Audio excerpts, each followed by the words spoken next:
2004년에 설립되고 워싱턴 DC에 본사를 둔 미국의 싱크탱크인 퓨 리서치 센터 조사 결과 전체 미국인 가운데 72%가 사람이 죽으면 가는 문자 그대로의 천국이 존재한다고 믿고 있고 58%가 문자 그대로 지옥이 있다고 믿는다고 합니다. 앞선 시대에 비하면 현저히 낮아진 수치이긴 하지만 그래도 여전히 놀라운 수준이죠. 그런데 지옥의 반대말이 뭐냐고 물으면 사람들은 일반적으로 천당이라고 대답합니다.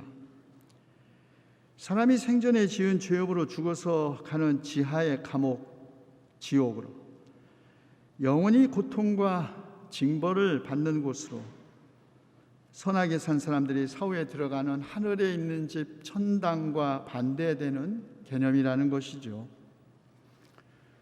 사후 세계에 대한 인류의 생각은 어쩌면 인류의 역사만큼이나 오래되었을 것입니다. 죽음 이후의 세계는 있는가? 죽은 후 영혼은 어디로 가는가?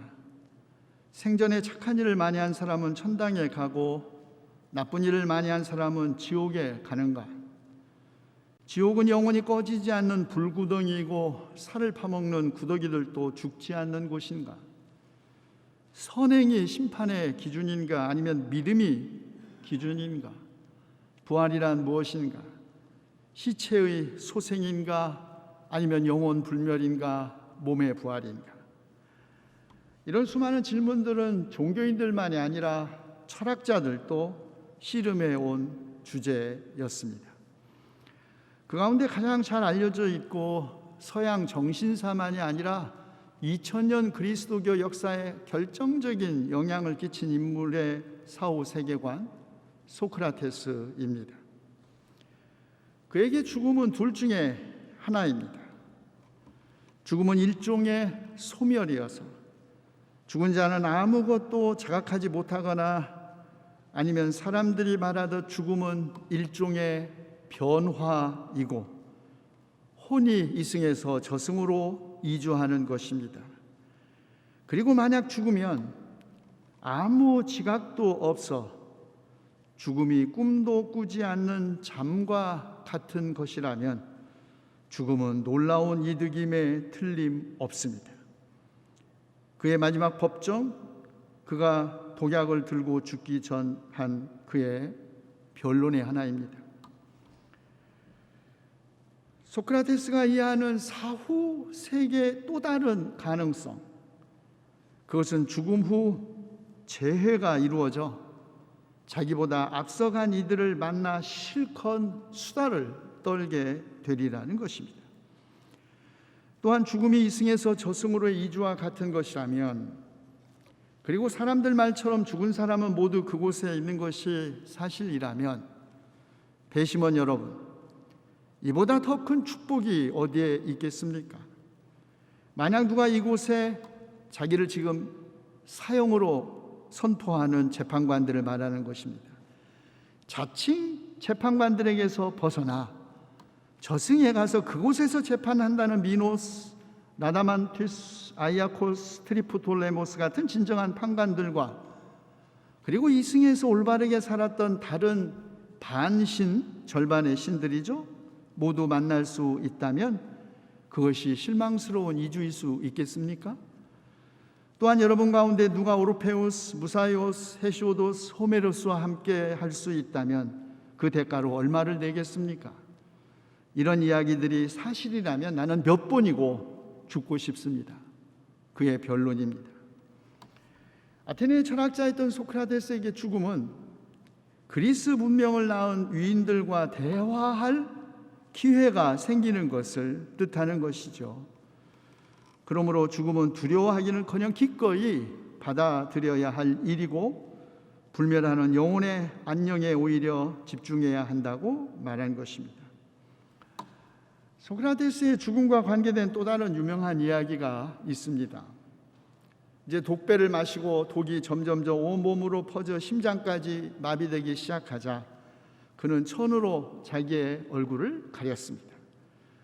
그런데 기록에 남은 소크라테스의 마지막 한마디를 위해 갑자기 소크라테스 잠시 천을 들추더니 그의 동료 크리톤에게 이렇게 말합니다.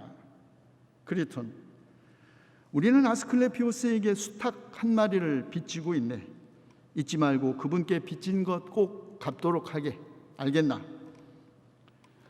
저는 어릴 적 이 이야기를 들을 때 가정도 돌보지 않고 그저 아테네 청년들을 가르치느라고 바빴던 소크라테스가 가사도 돌보지 않아서 집안이 형편에 악처로 알려진 크산티페 그 바가지 긁는 소리에 그냥 어디 가서 수탉 한 마리 빌려갖고 갖다 준 이야기로 생각했었습니다. 그러나 이 이야기가 전혀 다른 의미를 지니고 있다는 것을 뒤늦게 깨달았습니다. 우리가 아는 대로 아스클레피오스는 그리스의 치유의 신입니다. 그에게 수탉을 바치는 것은 병을 낫게 해줘서 감사하다는 뜻이었습니다. 소크라테스는 자신이 마침내 죽음과 함께 그리고 마침내 자신의 죽음을 통하여 자기가 치유된 것을 감사하고 있는 것입니다. 그는 마지막 순간까지 옳은 일을 했고 이제 꿈없는 영원한 잠에 빠져들 것, 아니면 육체에서 해방되어 불멸의 영혼 상태로 영원한 생을 즐기게 될 것을 감사한 것이죠. 그렇습니다. 어제 소크라테스에게만 그랬겠습니까? 인간에게 죽음은 진정한 의미에서 최종적인 그리고 온전한 치유이지요. 죽음은 그에게 해방이자 치유였고 보고 싶은 사람들을 다시 볼 기쁨의 기회였습니다. 20세기 최고의 신학자였던 칼 바르트도 그가 죽은 후에 가장 먼저 보고 싶은 사람은 물론 예수님이고 그 다음에 보고 싶은 분 볼프강 아마데우스 모차르트를 꼽았습니다. 사랑하는 성도 여러분, 우리도 언젠가 죽음과 함께 하나님 나라에 가게 되면 우리는 반드시 보고 싶었던 사람 보게 될 것입니다. 그들에게 다 하지 못한 사랑, 못 나눈 사랑 한없이 나누면서 그리고 끝없이 그들과 수다를 떨 일을 생각하면 여러분 행복하지 않습니까? 그런데 흥미롭고도 놀라운 것은 천당과 지옥이라는 사후 세계들에 대한 관점들의 기원이 구약 성경에 높고, 아니 예수님이 직접 가르치신 것이 아니라는 말입니다. 지옥이라는 단어 구약 성경에 단 한 번도 등장하지 않습니다. 구약 성경에서 죽음은 단지 조상에게로 돌아가는 것을 의미했습니다. 믿음의 조상 아브라함은 자기가 받은 목숨대로 다 살고, 목숨은 받는 거예요. 얼마를 살든. 그리고 아주 늙은 나이에 기운이 다하여서 숨을 거두고 세상을 떠나 조상들이 간 길로 갔다라고 합니다. 구약 성경은 죽은 이들이 가는 곳을 스올이라고 했는데 한글 성경은 음부 그늘진 곳이라고 번역했습니다. 스올은 단지 보이지 않는 세계, 죽은 자들의 세계, 무덤을 의미할 뿐입니다. 유대교는 물론 초대 기독교에도 단일한 사후 세계관이 있었던 건 아닙니다. 시간이 가면서 매우 다채로운 사후 세계관이 기독교 신앙 안에 형성되기 시작했는데요. 그것은 대부분 페르시아 종교, 그리스 로마 종교 등의 영향을 받으면서 그렇게 되었다는 것이 정설입니다. 자, 그렇다면 우리말 성경으로 신약 성경에 24번이나 등장하는 지옥이라는 단어는 그러면 어떻게 이해해야 할까요? 오늘의 마가복음 말씀에서도 예수님은 지옥을 사람들을 파먹는 구더기들도 죽지 않고 불도 꺼지지 않는 곳으로 모든 사람들이 다 소금에 절이듯 불에 절여지는 곳으로 묘사하고 있지 않습니까? 부자와 거지 나사로의 이야기는 또 어떤가요? 부자는 지옥의 불 속에서 고통을 당하고 거지 나사로는 천사들에게 이끌려가서 아브라함의 품 안에서 쉬고 있다는 것은, 그 말씀은 어떻게 이해해야 할까요? 맞습니다. 우리는 예수님의 말씀에서만이 아니라 다른 신약 성경에서도 지옥에 대한 여러 말씀을 확인할 수 있습니다. 그러나 신약 성경에 우리말로 지옥으로, 영어로 헬로 번역된 단어 게헨나, 이것을 뭉뚱거려 지옥으로 번역한 것은 안타깝게도 수많은 오해를 불러 일으켰습니다. 이런 잘못된 번역 때문에 예수님이 말씀하신 게헨나가 사람들이 생전에 저지른 죄의 대가로 영원히 끝나지 않는 불고문을 받는 지하에 있는 어떤 장소라고 오해하게 된 것이죠. 그러나 게헨나는 사실 예수님께서 살아셨던 당대 유대인사에서는 아주 잘 알려진 어떤 장소였습니다. 예루살렘 구도시의 남서쪽에 있는 움푹 들어간 흰놈의 골짜기라는 뜻을 가진 게헨나, 열왕기하 23장 10절에 따르면 이스라엘 사람들은 이곳에서 가나안의 몰렉 신을 예배하는 우상 숭배에 동참하면서 자신의 자녀를 불에 태우거나 그 불 사이를 지나가게 하는 희생제물로 바쳤다고 합니다. 히브리어 성경 저자들은 이를 저주받을 짓으로 간주했고, 게헨나는 그런 저주받을 관행으로 잘 알려진 불경스럽고 신성 모독적인 장소였습니다. 후에는 쓰레기장이 돼서 죽은 야생 동물의 사체를 태워 항상 연기가 나고 항상 불이 붙어 있었던, 그래서 구더기가 그치지 않았던 그 장소가 게헨나였던 것입니다.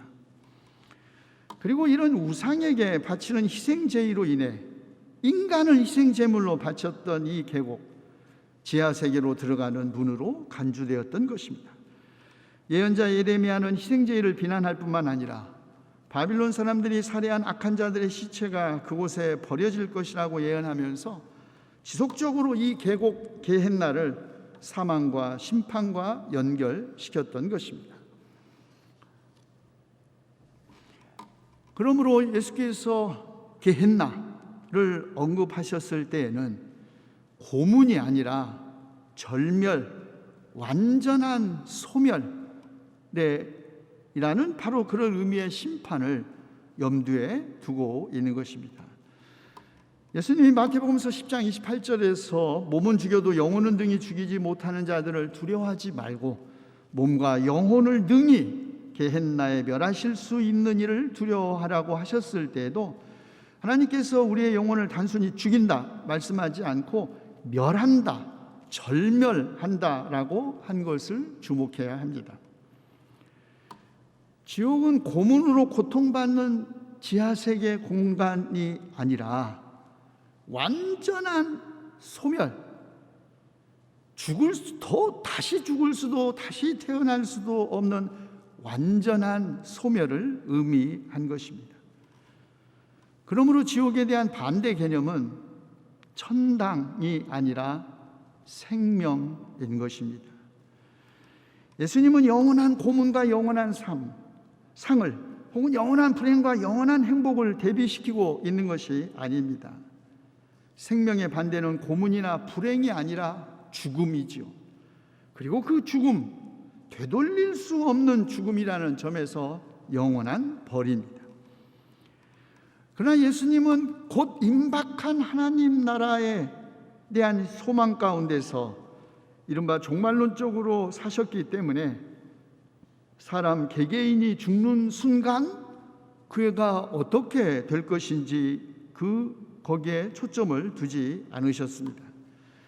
예수님은 하나님의 나라가 권능으로 임하는 것을 동시대의 사람들이 죽기 전에 볼 것이라고 확신했고, 심지어는 제자들이 예루살렘을 떠나기 전에 부활하신 그리스도가 재림하실 것이라고, 그리고 대심판이 이루어질 것이라고 믿으셨던 분입니다. 그런데 기대했던 하나님의 나라 오지 않았죠. 재림하시리라고 기대했던 예수님, 제자들이 예루살렘을 떠나기 전에도 오시지 않았습니다. 이제 예수님의 제자들은 언제 올지 모르는 종말의 때에 일어날 마지막 심판이 아니라 지금 박해받으면서 자신들이 죽을 때 당장 어떤 일이 일어날지에 관심을 기울인 것입니다. 예수님이 선포하셨던 하나님 나라의 도래는 지연되기만 하는데 박해는 더 격렬해지고 순교와 배교 사이에서 고통받는 시간이 길어지면서 제자들은 죽음 직후 이루어질 세계에 그들의 관심을 기울이기 시작한 것입니다. 그러므로 천당과 지옥은 세상에서 실현되지 못한 정의에 대한 보상이자 까닭 모를 악에 대한 심판이 된 것이죠. 그러나 우리는 예수님의 가르침에서 그래 우리가 뭐 좀 잘못하고 죄를 좀 저질렀다고 그래 그 영원히 꺼지지 않는 지옥불에 우리를 통닭 구우듯이 구우면서 고문하는 그런 하나님 상상할 수 없습니다. 예수님이 가르치신 하나님, 악한 사람에게나 선한 사람에게나 똑같이 해를 떠오르게 하시고 의로운 사람에게나 불의한 사람에게나 똑같이 비를 내려주시는 아버지, 세상을 사랑하셔서 자기 외아들을 주시고 그를 믿는 사람마다 멸망하지 않고 영생을 얻게 하시는 아버지, 내일 아궁이에 들어갈 들풀조차 입히시는 창조주, 모든 사람이 다 구원을 얻고 진리를 알게 되기를 원하시는 중보자로서 자기 자신을 대속제물로 바치신 분이시기 때문입니다. 그러므로 예수님은 자기의 생각과 신념이 다르다고 사람을 차별하거나 심판하지 않으시죠. 어느 날 제자들이 자기 집단에 속하지 않은 사람들이 예수님의 이름으로 귀신들을 쫓아내는 걸 보고 이를 불쾌하게 생각했습니다. 그들을 막았습니다. 제자들은 치유와 죽기를 위해 예수님의 이름을 사용하는 권한을 내부자인 자기 자신들에게만 한정하려고 했던 것입니다. 그런데 놀랍게도 예수님 막지 말라고 하십니다. 우리를 반대하지 않는 사람은 우리를 지지하는 사람이라고 말씀하시죠. 예수님은 요한과 제자들의 배타적인 태도를 거부하셨습니다. 설령 자신의 이름이 적대자들에 의해 악용된다 할지라도 그것이 결과적으로 그가 누가 됐든 귀신을 쫓아내고 사람을 치유하는 곧 생명을 온전케 하고 충만케 하는 일이라면 개의치 않는다라는 태도이죠. 귀신 축출과 치유는 예수님의 사역의 중심이었고 언제나 하나님 나라 임재의 표징이었습니다. 다른 말로 천국이 이루어지는 여기가 천국이라고 말할 수 있는 곳, 귀신들이 쫓겨나고 우리가 신체적으로나 영적으로 온전히 치유받는 때 곧 바로 그곳이 하나님 나라인 것입니다. 그런데 예수님의 부활 사건 후 귀신 축출과 치유는 이제 제자들의 사역의 중심이 되었고 이제 제자들은 우리 주 예수 그리스도의 이름으로 이 그리스도의 이름으로 귀신을 쫓아내고 병을 고친 것입니다. 예루살렘 성전 문 앞에서 구걸하던 못 걷는 사람에게 베드로는 이렇게 말했죠. 은과 금은 내게 없지만 내게 있는 걸 그대에게 주는 나사렛 예수 그리스도의 이름으로 일어나 걸으라. 그렇게 말하자 그는 벌떡 일어나서 걷기도 하고 뛰면서 하나님을 찬양했습니다. 치유와 귀신 축출, 예수님이 하나님 나라 임재의 표징으로 행하신 이적이었는데 이제 제자들에게서는 예수 그리스도의 이름으로 일어나는 이적이 된 것입니다. 그리고 귀신 축출과 치유의 이적, 제자들이 바로 예수 그리스도에게 속한 사람들이라는 표징이 되었고 귀신 축출과 치유는 온전한 생명의 회복과 병 때문에 소외되고 고통받았던 모든 인간의 사회적 복권을 의미하는 것이 되었습니다. 그래서 야고보서 저자도 고난받는 사람은 기도하고 즐거운 사람은 찬송하고 병든 사람들은 장로들을 초청하여 주님의 이름으로 아픈 사람에게 기름을 바르고 그를 위하여 기도하게 하라고 권면한 것입니다.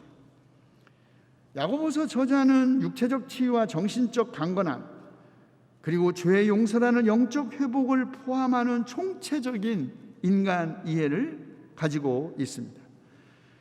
육체적 고통으로부터 해방 없는 영혼만의 구원이나 영혼의 구원 없는 치유는 성경이 증언하는 구원이 아닙니다. 치유는 병으로 고통받는 이의 신체적 그리고 영적인 총체적인 회복, 곧 생명력의 충만함인 것입니다. 에스더, 한편으로는 페르시아 제국 시대를 살았던 디아스포라 유대인들과 자기 목숨을 걸고 동족을 구한 위대한 한 여인의 이야기이자, 다른 한편으로는 부림절 축제의 기원에 대한 이야기입니다. 이스라엘의 여러 명절과 축제, 유월절, 초막절 등 이 모든 축제의 기원에는 이스라엘을 구원하신 하나님에 대한 감사, 하나님의 구원의 역사에 대한 집단적인 기억과 전승 방식이었습니다. 그리고 구원은 언제나 지금 여기에서의 역사적 사건이자 육체와 영혼을 함께 구원하는 생명의 충만함을 의미하는 것이었습니다. 자, 이제 우리의 처음 질문으로 되돌아가 볼까요? 지옥은 있습니까? 우리가 살면서 악한 일을 행한 사람들은 지하세계에 있는 감옥, 구더기들도 죽지 않고 영원한 불의 심판으로 고문받는 곳으로 보내져 슬피 울며 이를 갈까요? 지옥의 반대는 천당입니까? 천당은 누가 가고 천당은 어디에 있습니까? 최소한 구약 성경과 예수 그리스도의 가르침에 따르면 예수 그리스도의 부활 이후에 발전된 초대 그리스도교와 2000년 동안의 기독교의 역사와 다른 종교들이 주장하는 것과 같은 그런 의미의 공간적 의미에서의 천당과 지옥은 없습니다. 예수님의 가르침에서 악에 대한 심판과 실현되지 못한 정의에 대한 보상은 공간적이 아니라 시간적으로 약속된 것이기 때문입니다. 예수님은 종말론적인 하나님 나라의 임재의 표징 아래서 사셨습니다. 사람들은 종교인이 많아지면 세상도 더 좋아질 것이라는 생각할지 모르지만 그런 추측 언제나 타당한 것 아닙니다. 지옥이 있다고 믿는 사람이 안 믿는 사람보다 더 착하게 살고, 천당이 있다고 믿는 사람이 안 믿는 사람보다 더 선행을 하면서 산다고 꼭 말할 수 없는 것과 마찬가지죠. 부자와 거지 나사로의 비유에서 지옥에서 고통받는 부자가 죽은 나사로를 세상에 보내 자기 남은 가족들을 회개시켜 달라고 간청하자 아브라함은 이렇게 말합니다. 그들이 모세와 예언자들의 말을 듣지 않는다면 죽은 사람들 가운데서 누가 살아난다고 해도 그들은 믿지 않을 것이다. 그렇습니다. 지옥은 죽은 후에 영원히 꺼지지 않는 불로 고문받는 그런 지하세계가 아닙니다. 모세와 예언자들의 말, 그 말을 들으면 이 세상이 곧 하나님 나라 천국이 된다는 것을 알면서도 실행하지 않는 이에게 죽은 자가 살아나는 기적인들 믿을 수 있겠습니까? 모세와 예언자들의 말을 듣지 않는 현실이 바로 지옥이라는 것입니다. 기후위기로 갈수록 뜨거워지는 지구 밖, 그 어디에 또 다른 지옥이 있겠습니까? 부모가 자식을 죽이고 자식이 부모를 죽이는 세상 밖, 그 어디에 또 지옥이 있을 수 있습니까? 돈 때문에 전쟁을 일으키고 권력을 지키기 위해서 자기 백성을 학살하는 인간의 탐욕 밖, 그 어디에 지옥이 따로 있겠습니까? 우리가 살고 있는 바로 이 세상, 바로 이 지구가 지옥인데요. 그러나 그것도 아직 지옥이 아닙니다. 진정한 지옥은 단테 알리기에리가 그의 신곡 지옥편체 3장에서 노래한 것처럼 모든 희망을 버린 곳, 모든 희망을 버린 때, 그때가 지옥입니다. 진정한 지옥, 우리가 죽은 후에 시작되는 것이 아닙니다. 지금 여기 우리가 희망을 버린 곳에서 지옥은 시작되는 것입니다. 어떤 희망입니까?